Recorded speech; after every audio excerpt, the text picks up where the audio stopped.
আচ্ছা, কেউ একজন নামাজ পড়ে না কেন? আমি তোমার সম্পর্কে বলছি না, আমার প্রিয় ছেলে বা প্রিয় মেয়ে। শুধু প্রশ্নটি নিয়ে চিন্তা করো যে মানুষ কেন নামাজ পড়ে না। এর অনেকগুলো উত্তর থাকতে পারে, আর এই প্রশ্নের উত্তর আল্লাহর কাছেও আছে। উত্তরটা খুবই ভয়ঙ্কর। এই উত্তরটি আমি খুতবার শুরুতে পড়েছি। তিনি বলেন, ফালা সাদ্দাকা ওয়ালা সাল্লা ওয়ালাকিন কাযযাবা ওয়া তাওয়াল্লা। সে আসলে সত্য গ্রহণ করেনি এবং সে নামাজও পড়েনি। তিনি কাফের সম্পর্কে বলছিলেন।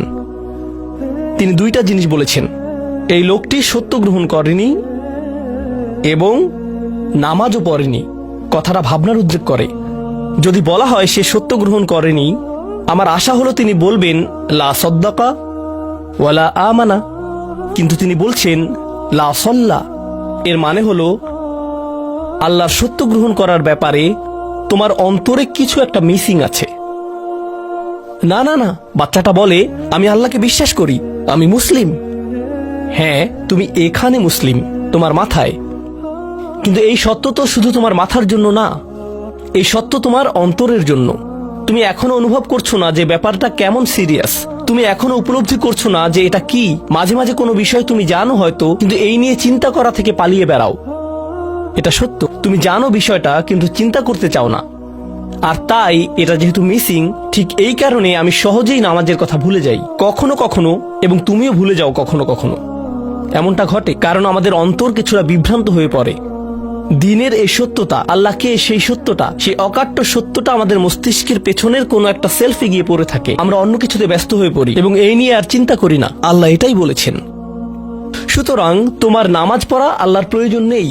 এমনকি তুমি যদি নামাজ পড়ো, আমি পড়তে বলছি এই কারণে, তখন কি করো? নামাজের জন্য কিভাবে নিয়ত করো? তখন আমি 4 রাকাত নামাজ পড়বো, দাঁড়ালাম, কারণ আমার আব্বা বারবার পড়তে বলছেন। আল্লাহু আকবার।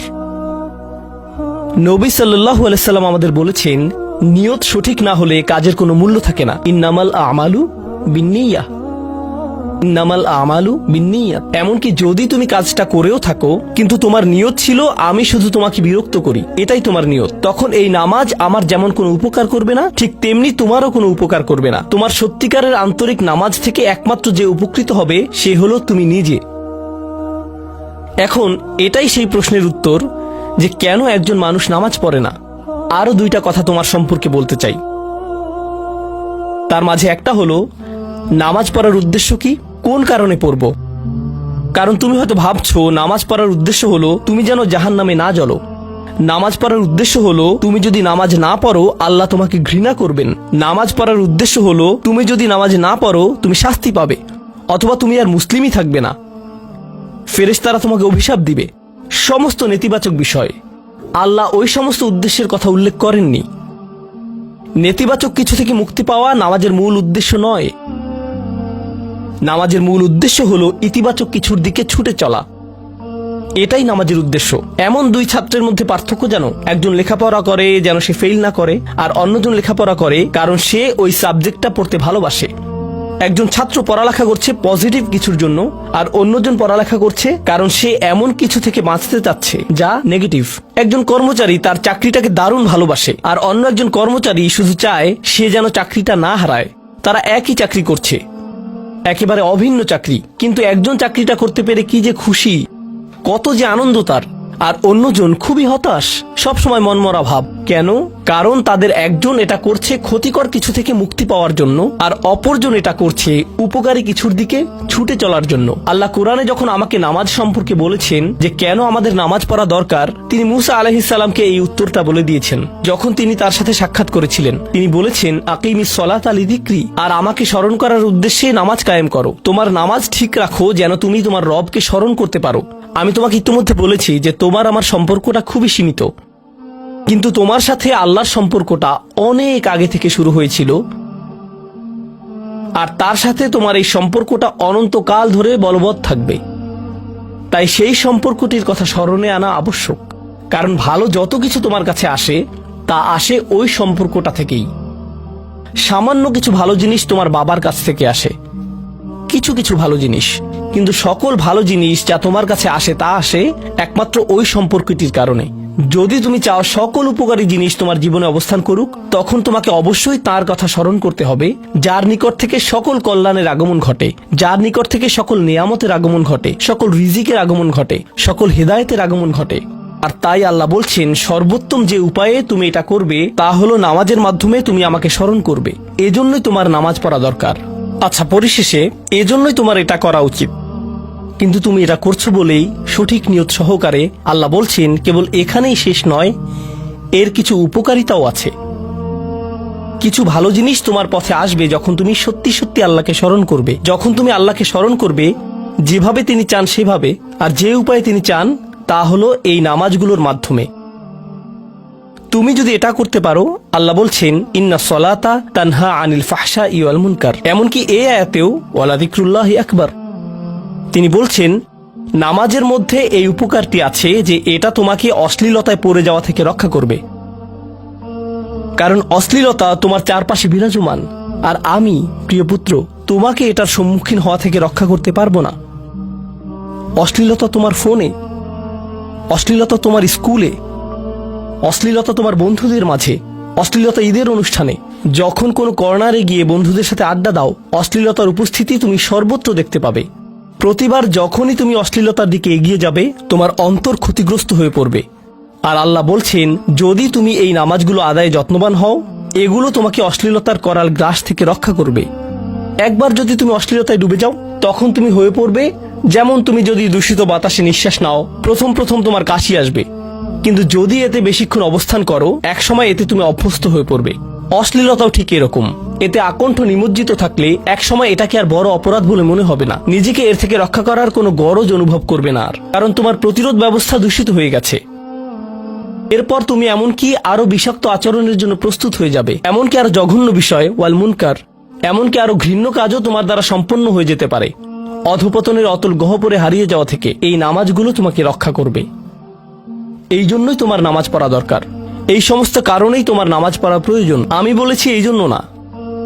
এই সমগ্র ভ্রমণের শেষে সিদ্ধান্তটা সম্পূর্ণরূপে তোমার। কারণ আল্লাহ হয়তো আগামীকালই আমাকে নিয়ে যেতে পারেন, আল্লাহ হয়তো আমাকে 1 বছরের মধ্যেই নিয়ে যেতে পারেন। তোমার এবং আমার মাঝে যে এই সম্পর্কটা বর্তমানে আছে, এমনকি যদি আমরা 100 বছরও বাঁচি, আমরা এর চেয়ে বেশি বাঁচতে পারবো না। একটা সময় আছে যখন এর সমাপ্তি ঘটবে। কিন্তু ওই সম্পর্কটি, তুমি যদি সত্যিই ওই সম্পর্কটি সম্মান করতে চাও, নামাজ পড়ো। তোমার প্রতি এটাই আমার উপদেশ। এখন আমি পিতামাতার উদ্দেশ্যে কথা বলবো। এটা হবে ছোট্ট একটা রিমাইন্ডার আমার জন্য এবং আমাদের সবার জন্য, আমাদের পিতামাতাদের জন্য। সন্তানাদি আল্লাহ প্রদত্ত একটা নিয়ামত। তাদেরকে এজন্য দেওয়া হয়নি যেন আমরা তাদের নিয়ন্ত্রণ করতে পারি। যত বেশি আমরা তাদেরকে নিয়ন্ত্রণ করতে চাইব, তত বেশি হতাশ হব সকল অবস্থাতেই। আমি দেখেছি এমনটা, বিশেষ করে যে পরিবারগুলো তাদের সন্তানদের দিনের সুরক্ষা করতে চায়, তারা যত বেশি সন্তানদের উপর জোর করে দিন চাপিয়ে দিতে চায়, তত বেশি ওই ছেলেমেয়েগুলো অদ্ভুত সব উপায়ে বিদ্রোহ প্রকাশ করে। কারণ যে বিষয়টা আল্লাহ চান আপনি তাদেরকে প্রদান করুন, আপনার ছেলে মেয়েদের কাছে আপনার যে সুযোগ আছে সেটা তাদেরকে আপনার আদেশ নিষেধ মানতে বাধ্য করার জন্য নয়। সুযোগটা এই জন্য দেয়া হয়েছে যেন আপনি তাদেরকে এমন সব বিষয়ে চিন্তা করাতে পারেন যা শুধু আপনার পক্ষেই চিন্তা করানো সম্ভব। তাদেরকে এমন সব বিষয়ে পছন্দ করাতে পারেন যা শুধু আপনার পক্ষেই পছন্দ করানো সম্ভব। আপনার বাচ্চাটা বাস্কেটবল পছন্দ করে কারণ সে আপনাকে বাস্কেটবল খেলতে দেখেছে। সে প্লে স্টেশন পছন্দ করে কারণ সে তার বাবাকে প্লে স্টেশনে খেলতে দেখেছে। এভাবে আপনি বাচ্চাটার অন্তরে কোনো কিছুর জন্য ভালোবাসা তৈরি করে দিতে পারেন, কারণ আপনি যেরকম, আপনার পক্ষে এটা করা সম্ভব। আর যখন বাচ্চাদেরকে বলতে থাকেন তোমার হোমওয়ার্ক করো, তোমার হোমওয়ার্ক করো, আপনার সন্তানের বয়স যখন 40 হবে, সে তখন বলবে না আমি হোমওয়ার্ক ভালোবাসি, কিন্তু 40 বছর বয়সেও সে বলবে আমি বাস্কেটবল ভালোবাসি, আমার বাবা সবসময় বাস্কেটবল খেলতেন। আপনি যা ভালোবাসেন তা ট্রান্সফার হয়ে তার কাছে চলে যায়, আর যা করতে বলেন তা প্রত্যাখ্যাত হয়ে যায়। এমনটি আপনার ক্ষেত্রেও ঘটেছিল। আপনার ছেলে মেয়েদের কথা ভুলে যান, আপনার নিজের বাস্তবতাও এটাই। আপনার বাবার কিছু কিছু জিনিস যে আপনি এখনো পছন্দ করেন তা ভালোবাসার মাধ্যমে আপনার নিকট ট্রান্সফার হয়েছিল, আর আপনার বাবার ওই ব্যাপারগুলো আপনি অপছন্দ করতেন যা তিনি জোর করে আপনাকে গেলাতে চেয়েছিলেন। এখানে উপবিষ্ট প্রত্যেকের বাস্তবতা এটাই, শুধু সেগুলোই গ্রহণ করেছি যেগুলো ভালোবাসার মাধ্যমে হস্তান্তরিত হয়েছিল। ঠিক এই ইশারাটাই আমাদের পিতামাতাদেরকে দেয়া হয়েছে সূরাতুল ইসরার এই আয়াতে, রব্বির হামহুমা কামা রব্বায়ানি সগীরা। রব্বাইয়ানি মানে যখন তারবিয়া ব্যবহার করা হয় একটি চারা গাছ বড় করার জন্য আপনাকে চারা গাছটির যত্ন নিতে হবে, এর সযত্নে প্রতিপালন করতে হবে। গাছটির প্রতি চিৎকার চেঁচামেচি করলে তো হবে না, তাড়াতাড়ি বড় হও, তাড়াতাড়ি লম্বা হও। আপনার একে সময় প্রদান করতে হবে। অনেক সময় পোকামাকড় এসে এর পাতাগুলো খেয়ে ফেলতে চাইবে, আপনাকে তখন পোকামাকড় সরিয়ে দিতে হবে। কখনো কখনো একটু কঠোর আচরণ করতে হবে, শুধু অতটুকুই যেন পোকামাকড়গুলো দূর হয়ে যায়। এরপর আবারও এতে পানি দিতে হবে। আমাদের বাচ্চাদের সাথে আমাদের উদাহরণটা ঠিক এমনই। ঠিক এ কারণেই আমরা আমাদের মাতা পিতার জন্য এই দোয়াটা করি। আমি দোয়া করছি আল্লাহ যেন আমাদের সন্তানদেরকে হেদায়েত দান করেন, যা শুধু তার পক্ষেই দেয়া সম্ভব। দোয়া করছি আল্লাহ তাদের অন্তরে ইস্তিকামা প্রদান করুন, যেন তারা তাদের জীবনে সঠিক সিদ্ধান্ত নিতে পারে। আরো দোয়া করছি আল্লাহ তাদেরকে ইব্রাহিম আলাইহিস সালামের দোয়ার মতো করুন, যা তিনি আমাদের সবার জন্য করেছিলেন। রব্বি জাআলনি মুকিমাস সলাতি ওয়া মিন যুররিয়াতি, হে আমার রব, আমাকে সালাত কায়েমকারী বানান এবং আমার বংশধরদের মধ্য থেকেও। আল্লাহ তাআলা এখানে উপস্থিত পিতামাতাদেরকে, আমাকে সহ সবাইকে এমন দৃষ্টান্তে পরিণত করুন যে আল্লাহকে ভালোবাসে এবং যে নামাজকে ভালোবাসে, যেন আমাদের ছেলেমেয়েরা নামাজের প্রেমে পড়ে যায় আমরা যেভাবে নামাজকে ভালোবাসি তা দেখে। বারাকাল্লাহু লি ওয়া লাকুম ফিল কুরআনিল হাকিম ওয়া নাফা'নি ওয়া ইয়্যাকুম বিল আয়াতি ওয়াজ যিকরিল হাকিম।